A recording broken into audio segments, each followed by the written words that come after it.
Ano gayon? Dinakdakan. Dinakdakan. Dito ang Team Sisig. Dito. Dito nagawa ka ng pulutan? Oo, gagawin pulutan tayo. Ay. Sasarapan na natin. Oo. Diba yung nilalangoy mo eh? Yan ang sisig ng Batangas. Sisig ng Batangas daw are. Dinakdakan nata yan eh. Sisig. Sisig Sisig. daw. Pamulutan. Hanggang mamaya. Ang pogi naman ni Gre.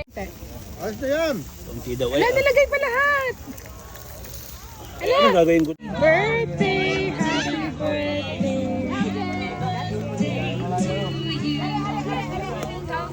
Hello mga ka-Frenny! Kamusta kayo? Isa nga sa nagustuhan ko dito sa Italy ay ang magagandang park nila dito na may lake. Malinis, masarap pasyalan, at sa ibang parte ay pwedeng ihawan. Do hindi nga lang lahat dahil mahigpit sila sa mga usok-usok dito, lalo sa mga usok ng tambutso ng mga sasakyan. Bawal yun. Kaya siguro malinis ang hangin at kahit babad ka sa init ay hindi maglalagkita ng balat nyo. Ganito nga kaganda yung mga park dito, napakalinis ng hangin, presko, at higit sa lahat, pag ganitong April-May ay magandang weather. Hindi mainit, hindi din malamig, saktong-sakto lang, kaya favorite ko ang spring. At favorite season din namin para mag-ihaw-ihaw sa park. Kaya for today's video nga ay samahan nyo kami at ipapasilip ko sa inyo ang isa sa mga paraan ng pagpapaokasyon ng mga kapwa ko Pilipino dito sa Italy. Nakakatuwa nga at karamihan sa mga kaibigan namin dito ay hindi kami nalilimutang imbitahan sa tuwing may paokasyon sila. Kaya salamat naman sa kanilang pang-iimbita. Kaya ito, may maiko-content na naman ako. Ganon din naman ako sa kanila pag may pahandaan kami sa aking mga anak. Kaya hindi ko rin sila nakakalimutang imbitahan. Dito nga sa Italy, hindi ka maboboring dahil pamilya ang pwede mong makasama dito mula sa kalululuhan, tiyahin, pinsan, kapatid, asawa at anak, pwede mong makasama dito. Napakasaya nga ngayong araw, hindi lang ng mga bata na nagkita-kita ng mga kalaro, kundi pati ng mga matatanda. Paano ba naman bukod sa masasarap na pagkain, magandang view, ay madami ka din makakamarites, kwentong buhay-buhay, nakakawala ng stress. Ewan ko ba, ako kasi very extrovert ko talagang tao, friendly at mahilig makisama. Lumaki kasi ako mag-isa, walang kapatid, kaya mahilig ako makipagkaibigan. Kuwela akong tao sa totoong buhay ha, kahit mukha akong suplada sa picture, charot. At yun nga mga ka-Frenny, bago pa ako mapasarap ng kwento ay thank you muna pala sa mga kumpare at kumari namin sa masasarap na foods. Double celebration kasi sila ngayon, 4th birthday ni Gray at gender reveal naman ang pangalawa nilang anak. Kaya watch nyo hanggang dulo kung it's a boy or it's a girl. Nakaka-excite ang mga ganitong okasyon. Video na din na to, vlog na to, ay remembrance na din ang celebration nila. Ang sasarap ng pagkain, ihaw-ihaw, grabe, parang nasa Pinas lang ano. Kaya masaya din talaga sa abroad paminsan. Kaso mas pipiliin ko ba din ang inang Pilipinas? Iba pa din talaga sa atin. Kung may pera lang sana talaga ako. Aring at 2:00 na, late na din kaming nakarating. Gutom na ang anak ng inay. Kaya tara na mga ka-Frenny, silipin natin ang masasarap na handa. Sabayan nyo na akong kumain. Tara, kain tayo. Mukhang liwayway. Diwata pala. Ba't di kayo pumunta kay Diwata? Wala yung ngayon. Sarap na Uwi ka ba, te? Pupunta kay Diwata. dapat. Hindi na, next year na lang. Fish! Saan mo galing? Doon tita, may fish. Ito yung limited. May fish, may kaldereta, may may liempong malaki. Oh, syempre, yung liempo. Walang kulang ng ulam. Lahat kumpleto. Pipino.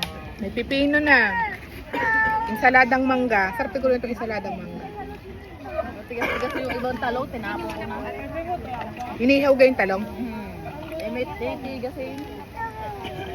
Hindi lahat. So, kung mo naman sabi, tigas eh. Huwag ka na kukuha ng alang suka. Darwin! Hindi ko na magawa.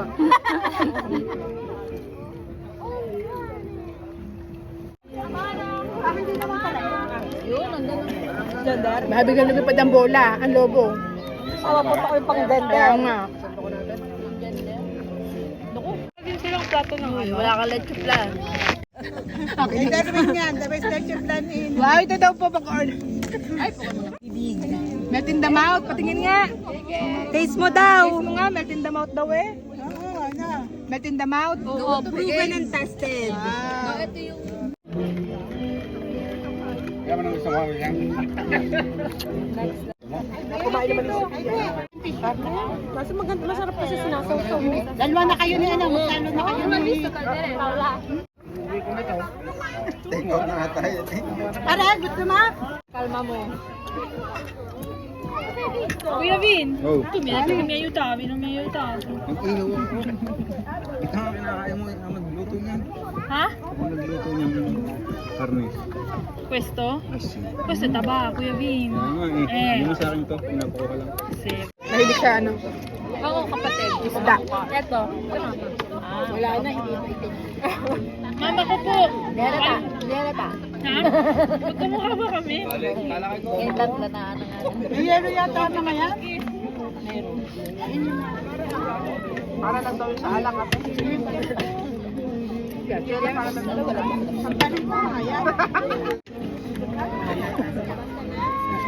Sushoot na naman yung sa suka. Are.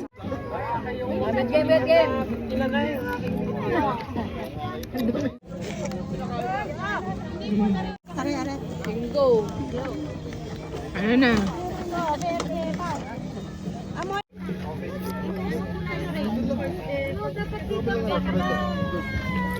Ganito kasaya ang samahan namin dito, mapakamag-anak man o kaibigan. Salamat sa mga ganitong pagkakataon dahil pag walang trabaho at nagtitipon-tipon kami, parang feeling namin sa Pilipinas lang kami.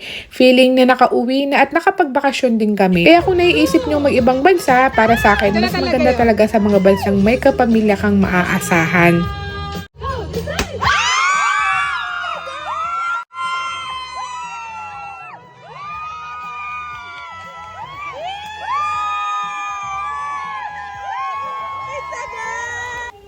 At yun lang mga ka-friendly, sana nag-enjoy kayo sa food trip at mini vlog natin for today's video. Thank you for watching and see you on our next food trip. A la próxima! Ciao!